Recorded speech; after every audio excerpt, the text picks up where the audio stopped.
তেওঁ কৈছে 50খন আসন দখল কৰিব। উজনি অসমত উত্তৰ অসম মিলাই আছে 42খন আসন, আৰু তাৰ উপৰি তেওঁ ধৰিছে হাফলং। প্ৰথম কথা, উজনি অসম বুলি ক'লে আমি যাক বুজি পাওঁ তাত 50খন আসন নাই।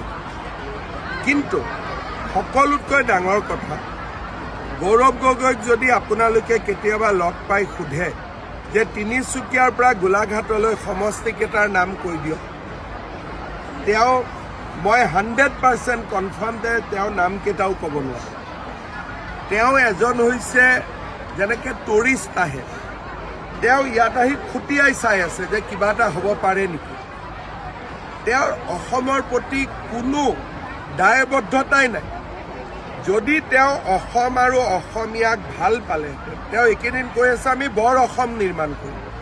বৰ অসম নিৰ্মাণৰ প্ৰথম কণ্ডিশ্যন কি? যে তেওঁ ল'ৰা ছোৱালী দুটাকটো অসমীয়া কৰক। তেওঁ কয় আমি বৰ অসমত সোমাব লাগে। তেতিয়া বৰ অসমত অহা মানুহখিনিয়ে এইটো নক'ব নেকি যে প্ৰথম তোমাৰ ল'ৰা ছোৱালী দুটাক অসমীয়া কৰা? যিজন মানুহৰ নিজৰ ল'ৰা ছোৱালীয়ে অসমীয়া নহয়, তেওঁ বৰ অসম নিৰ্মাণৰ নামটো কেনেকৈ ক'ব পাৰে? আৰু তেওঁৰ বৰ অসমত কোন থাকিব? মিয়াবিলাকহে থাকিব, বেলেগটো নাথাকিব। সেইকাৰণে এই মানুহজনৰ